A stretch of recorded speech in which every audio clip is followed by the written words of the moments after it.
Hello, everybody, and welcome back to Scott's blah blah blah blah. Welcome back to it's a great start. We spell it phonetically. Especially last blabber. Let's try that again. You Hi, have to everybody. keep that. Yeah, I'll keep it for That's it. something. That's the name of the show. That's it. Blah, blah. Hi, everybody, and welcome back to Squat Cobbler, number 26. I'm Kelly Toole at KELLYTHUL on Twitter. And I'm Mike at Official Pagan on just about everything. So it'll be interesting when you hear this track as what decision I made, because there are two intros to this episode. There's one where I actually get all the words out, and there's one where I don't. Fingers crossed that's the one you don't play. Or maybe it's a little Easter egg we can put at the end of the episode. But this week, we're back to talking about Alice Cooper albums, and we have, according to Wikipedia, who we know is the source of all truth in the universe, we officially begin Coke Alice with Flush the Fashion at this point officially. in time. So again, for anybody who's just jumping on, explain the Coke Years album. What does this encompass?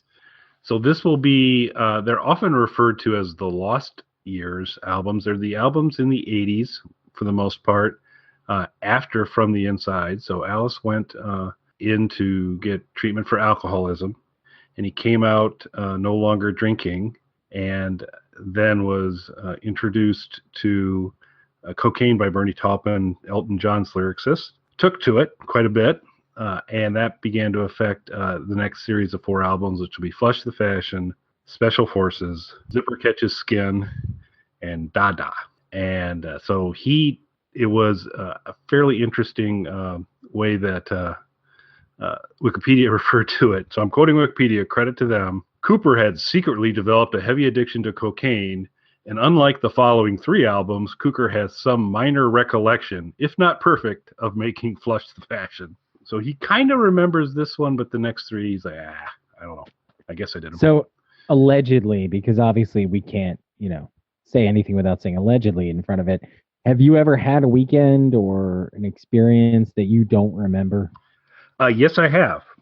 Okay, and would you like to share a little bit of this hypothetical scenario with our eagerly awaiting listeners? So hypothetically, let's say you're in college, and hypothetically, let's say you go to Purdue University. You don't attend it, but you travel to it to visit friends who do, and you participate in a drinking game that requires when you lose, you have to take a shot. And let's say that shot is Southern Comfort. And let's say you lose, and they kind of jokingly, like, they had a glass, and they like triple filled, did like a triple shot of Southern Comfort in the glass, and jokingly saying, "Oh, that's what you got to drink." And so you want to be a tough guy, so you indeed drink it all, and everybody is suitably impressed. So you continue to drink at that level, I guess, because shortly after that early decision, things get a little bleak. So there's a drinking game, clearly over imbibing on Southern Comfort, and then you wake up the next morning in a pair of shorts that you're not familiar with, in a cinder block room, and in a shirt you're not familiar with, and you look out the window and you say, "This looks like nothing I'm familiar with at all." You make your way out the door of the cinder block room, and you realize that you're in a girls' dormitory basement. And you then find a note your friend left that said, "Hey, we're up here." So you go up and you find him and his girlfriend, and they explain to you that during the evening you went from Purdue University to Franklin University, which is just south of Indianapolis, and spent part of the time running through a cornfield. So that was about it. Now, were you clothed running through this cornfield? I was. I believe there was stumbling involved, so the clothing got fairly caked, and some of the Southern Comfort, I expect, at some point in time decided it no longer wanted to be with me, and so I think there was a little bit of that to deal with. So I think I was a pretty big mess by the time I got there, so they were kind enough to kind of get me into somewhat clean clothing. And I just was trying to piece together if I had gotten so out of hand they had kind of secluded me into a detention facility. But turns out, no, I just was goofy. So. How about you, Mike? Nope, never happened. So moving on to the album. No, my favorite non-recollection is actually a recording experience. One of the first albums that I worked on. I was very sick. We put a lot of time and preparation into recording this album, and this was before I started home recording or setting up my own studio and doing any of that kind of stuff. So we were actually renting studios. So a lot of money for us at the time. I believe it was like $6,000, which took us at that, again, this is a very long time ago. It took us a long time to get that together. This is one of my first like professional recording experiences. So we managed to cobble together this $6,000, and we were looking forward to. We booked the studio for an entire weekend, and we were going to sleep in the studio and do all this stuff. As it was getting close to that time, I got sick, so I started taking anything I could get my hands on to make sure that I was able to do this recording, so we didn't lose our $6,000 that we had already dumped into this. Maybe in addition to all of the typical over the counter remedies I was taking, there were some other things I shouldn't have tried, but I thought they would help me get through the recording experience. I vaguely sort of remember going to the studio, and I definitely remember my alarm waking me up Monday morning to get ready for work. So when I got to work, I got a call from the other people that I was working with. They asked how the recording sounded. I told them I didn't have any CD or anything laying around. And when I got home, there was even then, it was old fashioned for back then, a reel to reel tape. Are you familiar with those? I am familiar with those. So I had no idea what was happening. It's according to the packaging, that was our recording, according to the notes on it. So we angrily went to the studio and we're like, what the hell is this? We paid for these, Pro Tools sessions and you get, a CD of this. And he was like, yeah, it's not what you guys wanted. And we're like, no, we remember we set all this up. He's like, yeah. And then you got here, you saw the reel to reel machine and you were like, we're recording on that. And I was like, I would never say that because I'm a big fan of technology. And I was like, I would never say anything like that. And the friend who was with me, who was in that band at the time, was like, yeah, he would never say that. And then he was like, you looked at me and you said, that's all Black Sabbath had. That's all we need. And then my friend turned to me and he goes, he would say some stupid shit like that. I don't remember one of my first professional recording experiences.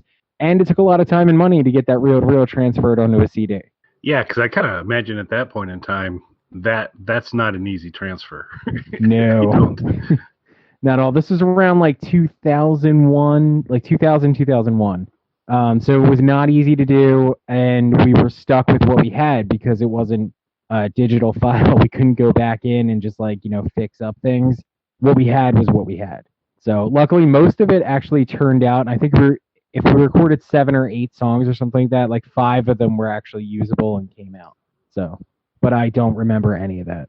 I have no souvenirs from my night. So just the very bleak feeling of not really knowing if I had been detained or not. That was my biggest concern at that point was that you had done something where they had to actually physically lock you away. Said, you must be away from all other humans. And I was like, that would be disappointing. So it was good to hear that that was not the case. Well, neither of us have. And that's Flush the Fashion, kids. There you go. Hope you enjoyed it. Yeah. That pretty much captures it all. So where would you rank this album, Kelly? Yeah. Oh boy. And I just thought about we got to pick a Pat Boone song off of this. This will be interesting. This is an interesting album all the way around. So we will hear many different versions of Alice throughout the different albums. I think this is his hardest foray into new wave. Roy Thomas Baker produced this album. Roy Thomas Baker, of course, was producer of a lot of Queen albums and Cars albums, and I always refer to him as the albino Ozzy Osbourne. If you ever see a picture of him, he's an albino Ozzy Osbourne. And so you see some of his aesthetic reflected. So this is, if you crossed Alice Cooper with the Cars, you start to get a little bit of this sound, which is a unique place. And then Davy Johnstone, who was Elton John's guitarist, joined Alice on this. And actually, although a couple interesting things in that I think this album here has more covers on it than any Alice Cooper album. It has 3. And it actually, the first 2 songs on the album are covers, actually. But the remainder of the songs were written by Alice and Davy Johnstone and Fred Mandel. Fred Mandel's a keyboard player, played keyboards on The Wall, the recording of The Wall, and then also began to work with Queen during kind of the Hot Space time frame and all of that. So kind of a different crew that he's working with here than no Bob Ezrin, no Michael Bruce, no Stronger. So we're not going to get a whole lot of guitar. We're going to get a lot more keyboards on this. And you kind of talked about the presence of those on the last album, but it comes back with a vengeance here. Well, it comes back in a slightly different form too, because now we're talking about a really different kind of record. As you said, this delves pretty heavily into new wave. What are your thoughts on new wave as a genre? So I never disliked it. I never had a deep abiding passion for new wave. I do think, some of the tenets of new wave around the songs tend to be a little more staccato, fast, repetitive, and clever. I don't mind any of that. I think it can wear thin over time. There's like, the Cars, who I think are a great example of a new wave band. I don't, if one of their songs comes on, I don't dislike it. I wouldn't turn the station. I wouldn't skip it if it was on a playlist, but it's not something that I relish. What's Mike's position on new wave? New wave is kind of weird to me because it's sort of this in between from punk rock to that sort of post-punk sound that now we would think of as more as goth music. So it's kind of like somewhere in between those two. So it kind of falls into this weird middle ground for me. I like the Cars. There's definitely a lot of Gary Newman stuff that would, be considered new wave. So some of it I like. I wouldn't say as a genre though, like I could go on and on for hours about punk rock. I could go on even longer about goth. I don't have too much to say about new wave as a genre. So you had mentioned off the air the idea that at some point we might do a Squat Cobbler on another album. We were going to keep doing all the Alice ones, but it might be interesting at some point to do it on another album. And I thought it was a great idea, but I was wondering what would we do? But you just mentioned something I did not know. You like Gary Newman. That might be an interesting catalog to pick something out of. Nice. We'll have to think about that. But yeah, I'm kind of with you. And that is, this kind of stays true to that. And I didn't really know how to process this, but so high school girlfriend, lovely lady, horrible taste in music. She was like a REO and Journey fan and all these types of things. Things I just since you mentioned them, I have a weird thing to throw in there. My first real concert that I went to, and I don't mean like kids concerts, like as a kid taken to see real bands, was Fleetwood Mac, and on that tour was REO Speedwagon. Yeah, they're from the Midwest. They're from actually Champaign, Illinois, not too far from me. I've really never cared for them at all. I didn't even know who they were. Like even as a kid, I knew who Fleetwood Mac was, but I did not know who REO Speedwagon was. They're like a lot of Bon Jovis to me. It's like they're a gaggle of Bon Jovis. A gaggle of Bon Jovis. That is something I would run away from. Yes, absolutely. So, as you might expect, I was always kind of promoting Alice as an awesome thing, and she was skeptical. But I loaned her my Flush the Fashion album, and the next day she came kind of running up, eyes wide open, going, "I love this album." And that gave me pause to say, no, I was excited. I was glad she liked it else, and I like this album. But this is an album that can speak to a different audience than the traditional Alice Cooper fan, that's for sure. Yeah, it's funny that you say that as something that gives you pause. I remember, so I don't know if you're a Metallica fan or not. Fan would be strong. I kind of fall into the same thing. I don't necessarily dislike Metallica, but would not classify myself as a fan of them. I remember seeing an interview with someone, though, when they were talking about, and again, this really didn't affect me because I'm not a Metallica fan. When they sort of made that crossover from being a thrash band and then did their self-titled album, which broke through into mainstream music and had all that success for them. And there was a quote from somebody on one of those like Talking Head style VH1 shows. And somebody said something like, "I stopped listening to Metallica when my sister knew who Metallica was." And you saying how that gave you pause was sort of reminded me of that. Yeah. It's weird who you want in the club and not sometimes, but... But actually, I kind of wanted her to like it, so I guess that was okay. But let's go ahead and get into it. So, as I mentioned, the first two songs are covers. The first song is Talk Talk by Sean Bonnewell. So we're coming off of From the Inside, an album I truly loved.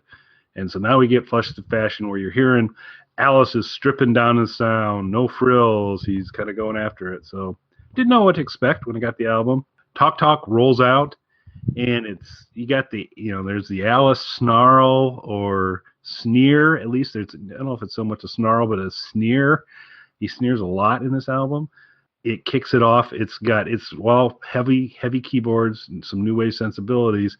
It's got a nice pace to it, and driving might be a little bit strong, but it's not a boppy little song. It's got some teeth to it, and I really enjoy Talk Talk as far as to start the album off in particular, and it works fantastically as a lead-in into the next song. I thought this was actually a very, very strong song and a great start to the album. Yeah, I mostly agree with that. I have one weird sort of quibble with it. And again, this is going to sound repetitive and it's going to sound strange coming from me. Not a huge fan of the synthesizers in this song. They use them to create this almost like percussive sound effect that basically just loops through the song. It's a little bit much. If it didn't have that, it's an otherwise sort of driving song, not in the Detroit rock way, but more in like a punk influence sort of way. And I'm okay with that. And I think it works out really well. And it's a solid start to the album. Yep. When you just got Alice starting off with "Got Me a Complication," and it's an only child. Concern my reputation is something more than mild. It's a good start. And as it snakes its way to completion, it rolls. And basically this happens through a couple of the songs where there's really not a discrete pause between the song. And so basically Talk Talk flows right into Clones, We're All by David Karen. And this was the single. It got about to 40th on the top 40 as a single. Alice performed it on Pink Lady and Jeff, which is a frightening variety show that was on during this time frame. But it's a song about individuality and being a clone and not being so happy about it. A very affected vocal delivery. I've seen Alice a lot. I had actually not seen Alice play Clones until some of the last few concerts I've been to. And it's a pretty good song in concert. It is definitely very techy in its sound. What are your thoughts on Clones? So I really, really like this song a lot, but I have certain sort of caveats to that. So Flush the Fashion was a record that so as a kid, it was the Alice Cooper group records and Welcome to My Nightmare that I was exposed to. And then as I got older and started getting into my own stuff, that's when I delved into more of the solo catalog. It was a lot later that I really listened to Flush the Fashion. Like this was probably around, maybe not as late as Brutal Planet Dragontown, but like this was one of the last holdouts for me of an Alice record that I really hadn't delved into, at least until I was probably a teenager. I did know this song though, and it was actually mostly through covers of the song. Like that's what more got me interested in this album, was covers of Clones from other bands, and that made me check out Alice's version and eventually get into the whole album. I do have a slight issue with it, and since we already brought up Gary Newman, it sounds a lot like a Gary Newman song. Like a lot, maybe not like a specific song, but something that would fit into his catalog.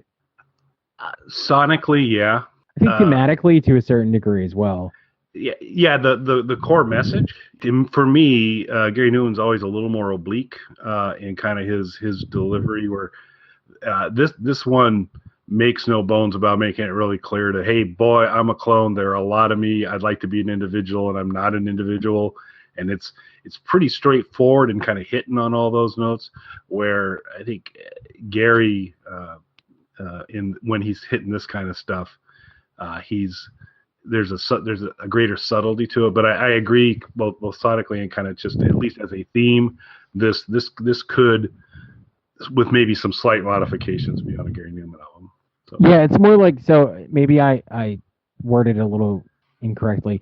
It's more like somebody was listening to a lot of Gary Newman and then wrote this heavily influenced by it. If Alice and Gary had a baby, it would be Clones. So. Yeah, I do really like the song though. Yeah. I just feel like, and the whole, and I'm not sure how much you want to kind of talk about this, because you did kind of touch on how, it's obviously a different direction. It's more new wave oriented. I don't know the backstory as to why specifically he chose to go in this direction with this record, but when I listen to a song like this, and again, this is a song I really like and would at least be a strong contender for my playlist. I would have to question what specifically made him go in this more punk new wave direction with this record. And when I hear something like this, or at least his approach to it, because I know he didn't write the song, but the way that he approached it sonically, I have to think he was listening to Gary Newman and other similar artists. I would agree with that. Which is really where this album does disappoint me a little bit. For the first time, and there's been other times where we've both said that certain elements of albums felt a little contrived, like doing another ballad because the previous couple ballads did well and things like that. Things that are a little more polished, a little more calculated. This is the first time where I feel like maybe there's not enough originality on this album. Like I feel like he was listening to a bunch of new wave bands and put together something that kind of sounds like those things rather than incorporate that into his sound that he was kind of following for the first time. Yeah, less adventuresome for sure. I mean, I think playing it safe and leaning into a different genre. So I can see that. Playing it safe and in my opinion, just kind of following what other people did, because he's definitely like he's branched out in other genres before, but really taken charge and made it his own thing. Whereas I feel like with this, he's just following in the footsteps. The album as a whole, following the footsteps of things that had already come out a couple years before this. And while I would agree with you, I think the next song is inconsistent with that point of view, because this is probably the most Alice-esque song on Flush the Fashion, Pain. Absolutely. As performed in the movie Roadie, which we've mentioned before. Road Rats is on Roadie from Lace and Whiskey. That is soundtrack music in Roadie. Pain is actually Alice performing Pain live. So Pain is a song about Alice being Pain. And I really like this song. I said it's the closest. It is the least new wave, most Alice Cooper song on this album. And I think it's a great kind of menacing song. I have my one quibble with it is while it paints this wonderful waterfront of pain around I'm the holes in your arms when you're feeling the shakes.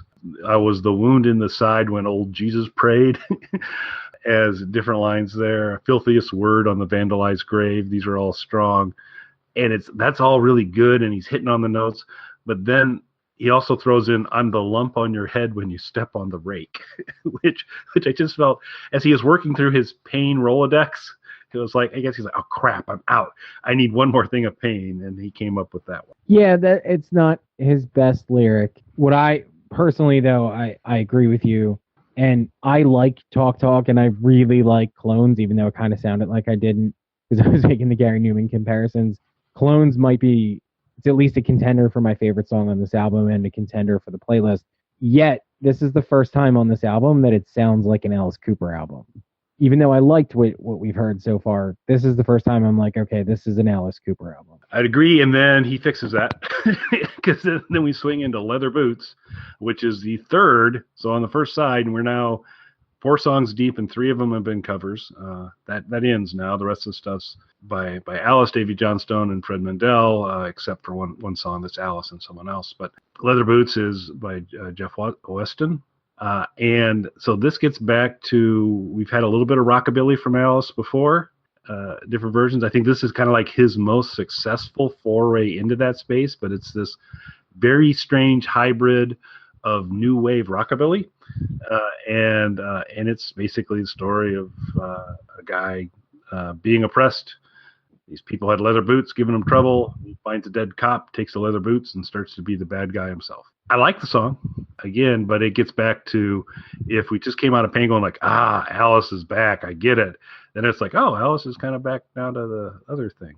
Yeah, I don't like this song. And it's not even so much the song, it's the effect that you just mentioned. So with Pain, it's a solid Alice Cooper song. It's what you expect from an Alice Cooper song. It's a good song. It's a memorable song.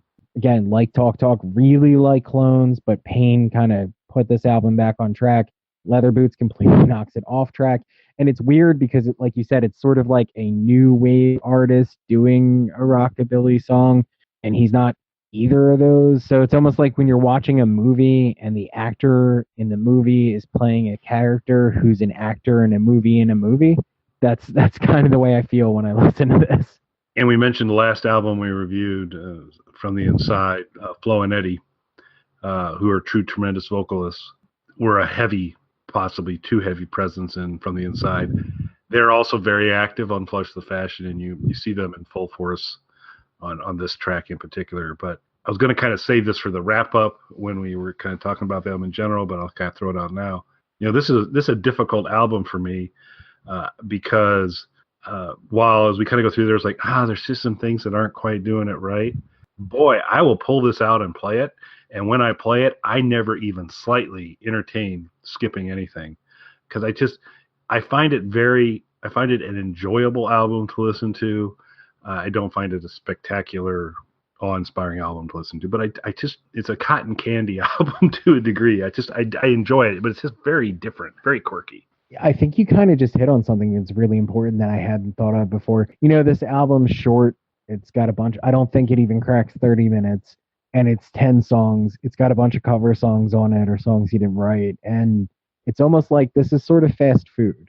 Yeah. In fact, Leather Boots is 1 minute 36 seconds. Yeah. So it's a 90-second song, basically. Yeah. So it is fast. It's kind of fast food Alice here a little bit. I'm not a huge fan of this album as a whole, but like you said, like listening back to it, I mean, there was nothing I hated. There was nothing I hated to the point where I would skip, but at the same time, like this is fast food. Yeah. So it's going to be interesting when we kind of talk about the rankings here a little bit, kind of some of our rationale on it, because we'll get to that. We'll get to that when we get to that. But so here's one I'm going to be super interested in your reaction to this. Asprin Damage. This is a very silly song about someone who gets killer headaches and needs to take aspirin. And there's lots of the art of aspirin puns, I think has been an underutilized humor medium. And Alice kind of fully resolves that in this album when the doctor tells him to come in and get undressed, take off his suit, his tie, and all. So a little bit on the nose doing that stuff. Silly song, fast food again, but fun to me. Yeah, super campy. I do enjoy the song. I wonder. So I was doing a little bit of research into this album, and I read some people saying how this is sort of a critique of drug addiction. I'm not sure the song really has that. I get it, but I'm not sure it's really that deep. It might just be aspirin puns. Yeah, I think it's aspirin puns and him going like, wow, wait a second. I find myself shaken by the medication taken. Oh, yeah, that's a good lyric. I need to fit that into something. I mean, I get what people are saying, how this could be a song about drug addiction. And I guess to a degree it is, but not in any sort of a serious way. No. In fact, when I was listening to it, so how familiar are you with Saved by the Bell? So I know that it was the proving ground for an actress that's in one of your favorite movies, but I would have to say that I have never made it through an entire episode of that show. I know that you're in a different camp than I on that. Yeah, absolutely love Saved by the Bell. Saved by the Bell and the movie The Lost Boys.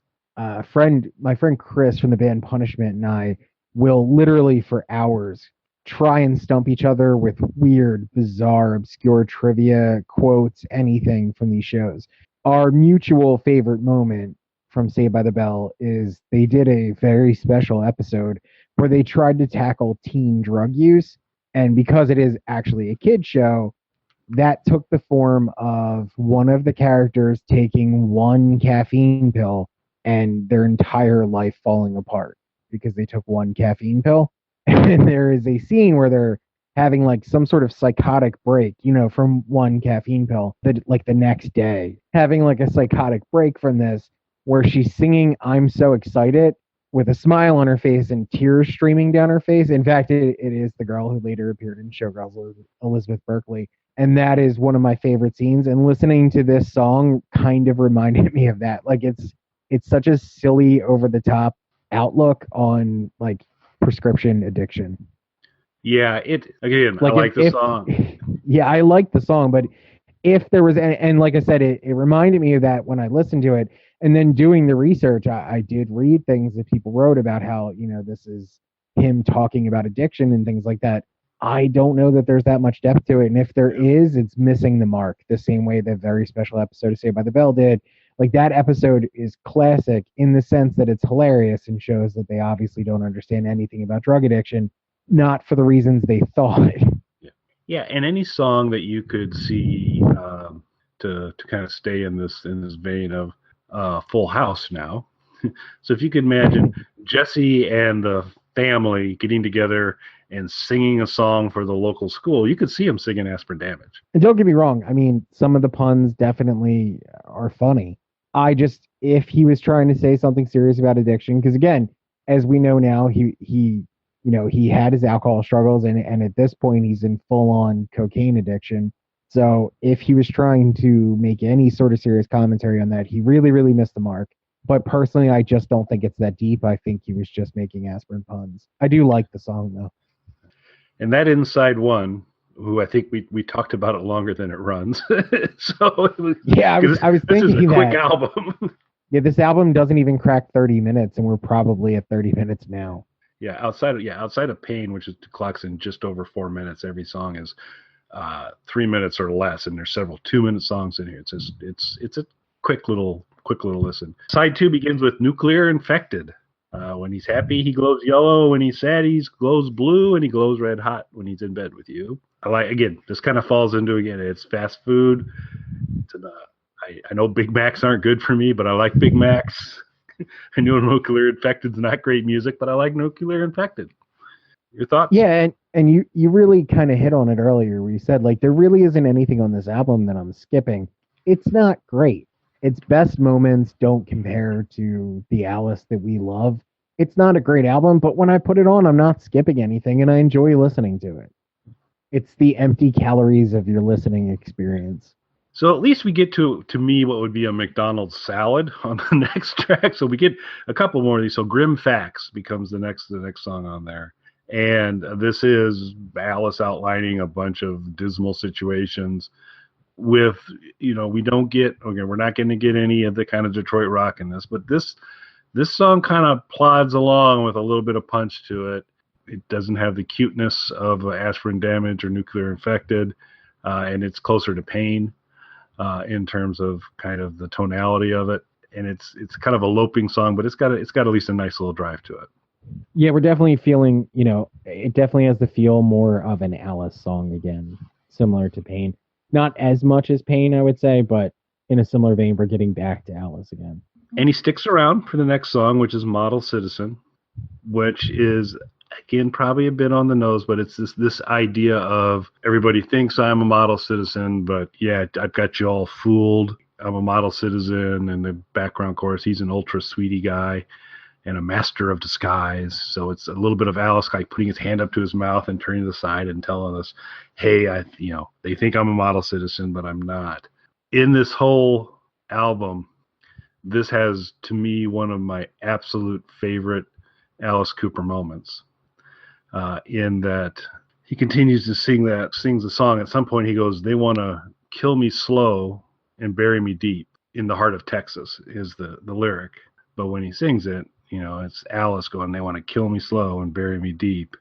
And then when they do In the Heart of Texas, it is sung in the heart of Texas mode. And it's just such a great little moment. Just hits just perfect. That makes this song for me.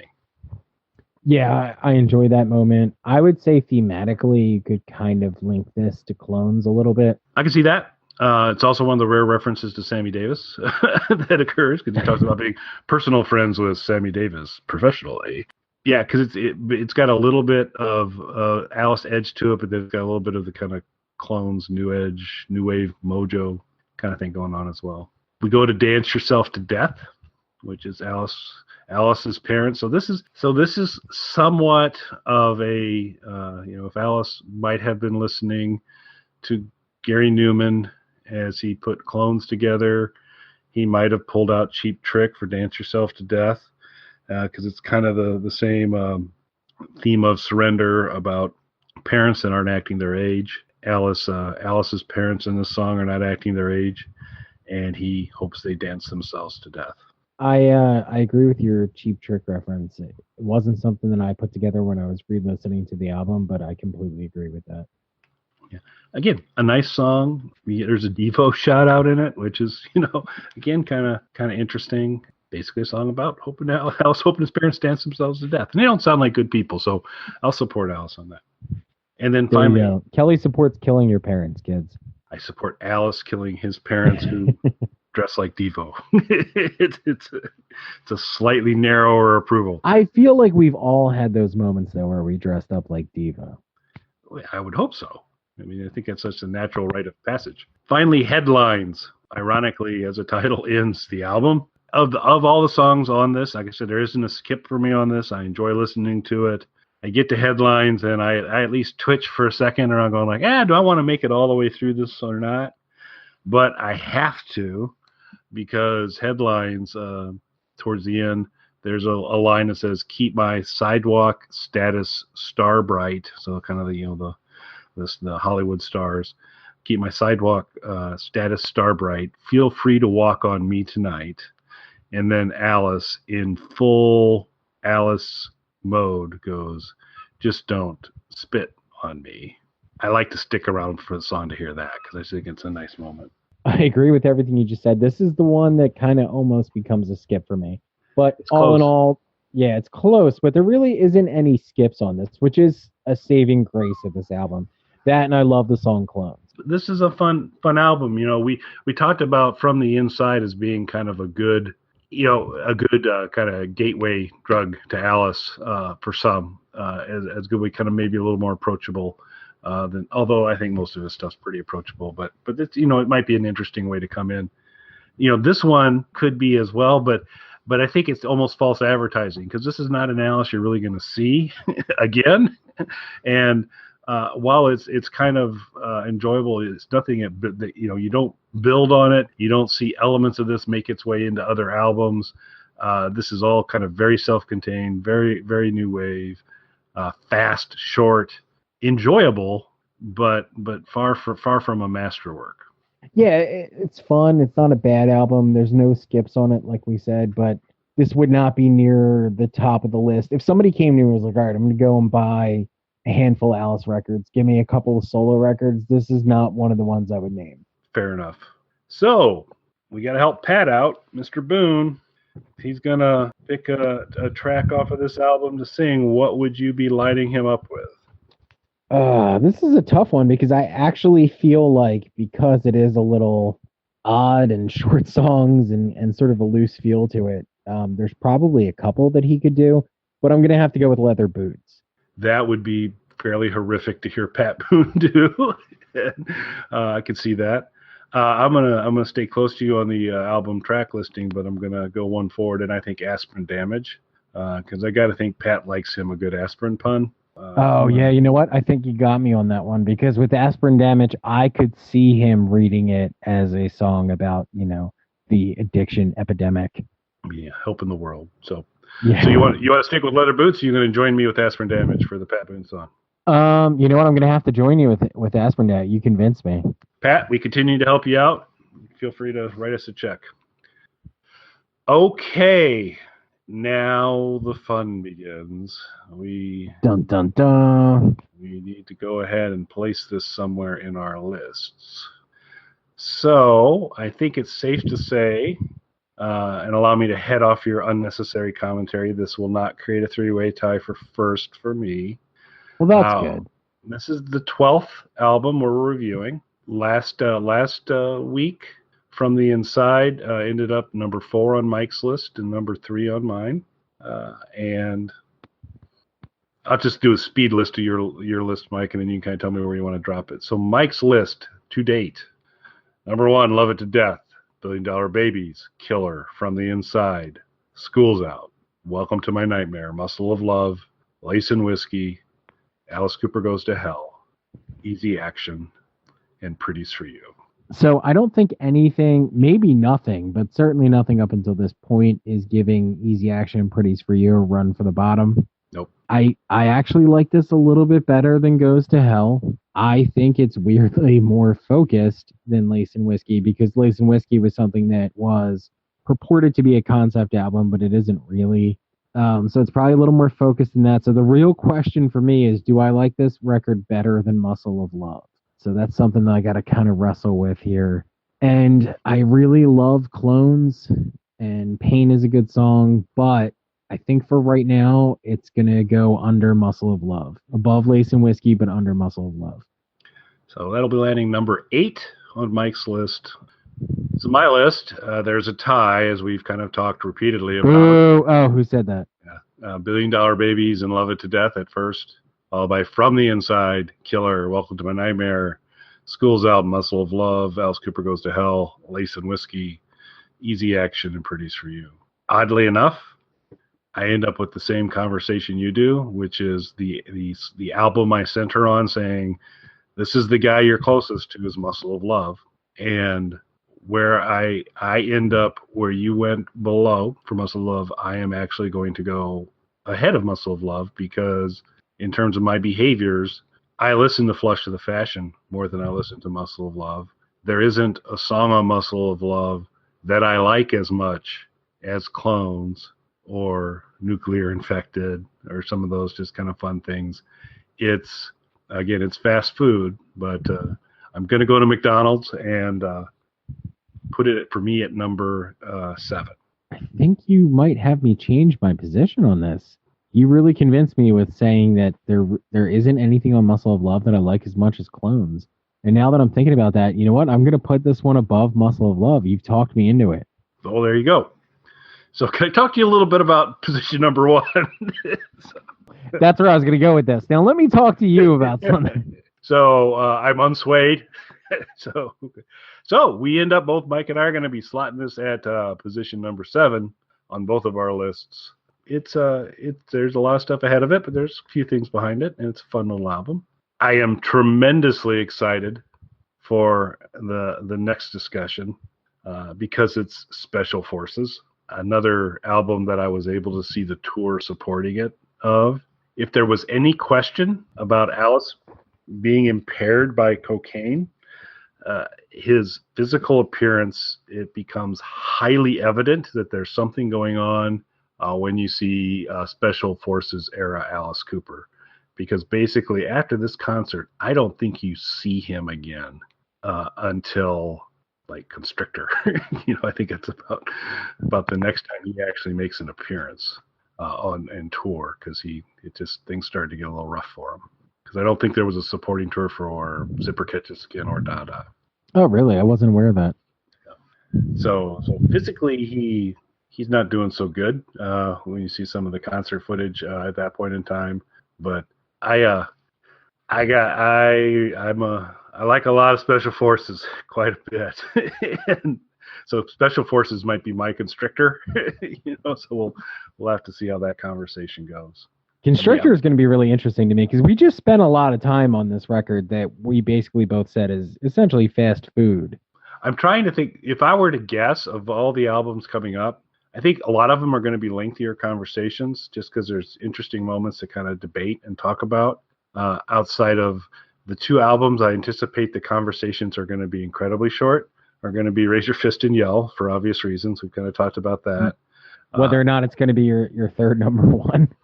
Yeah, no, that will not be a problem because you might hit a lot of don't know, haven't listened to it. It's going to be. We're going to have to. Kelly, what do you think of this? It beats me. I don't know. What's it sound like? Haven't heard it.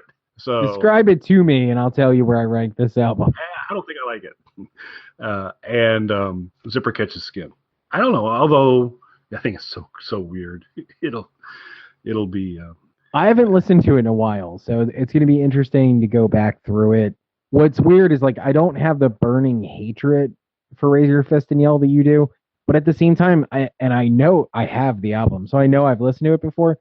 I, for the life of me, can't remember any of it, so that doesn't bode well. I don't hate it the way that you do, but that doesn't really bode well for me at this point. Yeah, and in fairness, I've probably at this point, because I know I've got to get through it, so I've been trying to do it, and I'm probably about a third of the way through it, and there's nothing like, I don't get injured listening to it, but I don't know. we'll get into it. But yeah, there's going to be some fun.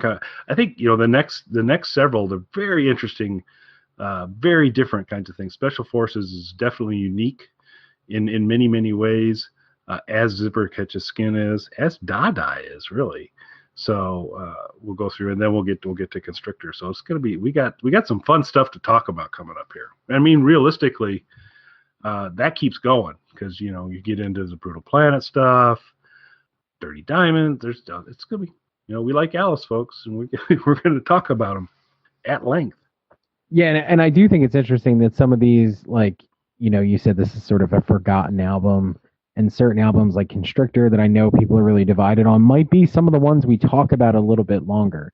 And I think that kind of shows it's because we're serious Alice fans. I think a lot of people could talk at great length about the real number one and Kelly's fake pseudo number one tie, but everybody knows those records. They're classic records. And we did talk about them a lot, but there's not a lot that we can say that you don't know. And I think why we're talking a little bit more about these records you're less familiar with is because most people are less familiar with them. Yeah, and I think it speaks well that even in some respects, so this is not a bad album. No. And it's actually a very enjoyable album, but there's an overarching body of work here that there's going to be just tons of crap above it because there's just like so much really, really good stuff. And so when you get something that for many other artists might be, hey, that's pretty good addition to your catalog. For Alice, it's like, yeah, it's there, but there's a lot of stuff that's better. So right. And the real and listening to it back, like Pain, I really enjoyed, and I kind of forgot liking that song, and the Asprin song was cool, but the song that really stuck out was Clones, and that's still my favorite on this album. All right. Well, Mike and I will be back doing the regular Squat Cobbler recommendation on the next cycle, and then after that, mark your calendars when we talk about Special Forces coming up. And really, you should do the math in your head, figure out when we're going to get to Raise Your Fist and Yell. I'm sensing like a 6-hour episode coming. By the way, anyone listening who would like to be faux Kelly for that episode and join and have Mike refer to you as Kelly through the entire podcast and ask Stunt you Kelly? Stunt Kelly. Yeah, we'll do Stunt Kelly. If you want to come in and just be me for the Raise Your Fist and Yell with me, we will totally take you up on that. All right, so here's the thing though. I think this is a pretty cool idea, but if we bring in a Stunt Kelly for just that episode, are you willing to accept where they rank Raise Your Fist and Yell on your list? Only if they put it down just above Easy Action. So, like, what if it's like high in there? Because we might get a Stunt Kelly who loves Raise Your Fist and Yell. Oh, they're just like, I fell in love from the artwork. Yes, and then when I put the album on, my life was changed. I would not be able to live with myself to have Raise Your Fist and Yell in the upper echelons of my rankings. And so if I have to, if we use a Stunt Kelly and I have to accept their placement, then I'm going to really have to think long and hard about it. But I either have to have full confidence. See, the problem is no one likes me.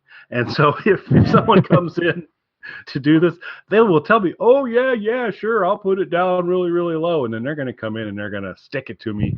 And they're going to say, be like, don't worry. You still have your tie at number 2. Yes. And it'll be, you got Raise Your Fist and Yell titles from the inside, and I'll be bitter. So we'll see. But I think it would be nice to have a Stunt Kelly for one, only if there's a Stunt Mike for another album. Oh, no, I would never let anybody else mess with my rankings. I'd have a hard time. I'd have a hard time in general, but I definitely have a very hard time with Raise Your Fist and Yell. And honestly, like, I don't think there's an album coming, and again, this might change as we get closer to something, but off the top of my head, I don't think there's an album coming up that I hate to the degree that you hate Raise Your Fist and Yell. Yeah, which again, without justification, I don't know what's going on with it, but I got a huge issue with it. But, well, again, to be fair, like, I don't really remember much about the record, which for an artist like Alice could be considered worse than saying it was a bad record. Maybe instead of Stunt Kelly, I have a spokesperson. So I'll have someone join and have them, and I will have them comment for me and then I can offer the ranking at the end.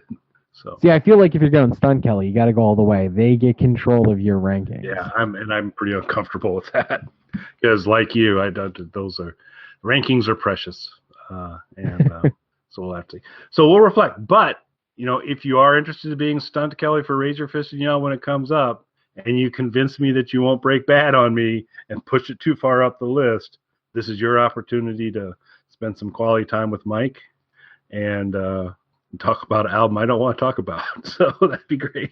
I mean, I can tell you right now, again, I don't remember hating it. Going into it, though, off the top of my head, I have way more to say about the album cover than the album. Yeah, which to me, and I can't put my finger on it, but that is one of the major components, while I've got just some general disdain for this album, for the Raise Your Fist and Yell. And this, we didn't even really mention Flush the Fashion. Talked about scaling back. This is bathroom stall wall scraped Flush the Fashion, just scraped on the wall, very simplistic. After coming off of From the Inside, where you had just like one of the craziest convoluted album covers ever in terms of action, dialed it way back down. So probably one of the least interesting Alice Cooper album covers is Flush the Fashion, but still much better than Raise Your Fist and Yell, even as a cover. I have a lot to say about the cover of Raise Your Fist and Yell. Well, we will save it for that show. And with that, boy, we went longer again. I'll have to check the time on here, but we may have doubled the length of Flush the Fashion with our discussion of Flush the Fashion. But it was fun. So thanks for listening, everybody, and we'll be back. Thank you. And there's a lot of Scooby-Doo porn in general that I didn't know existed until the last couple weeks. You must be so proud. I'm just proud of myself that I got through my entire recommendation without using any objectionable language. Okay. Want to be cool like Alice Cooper do coke.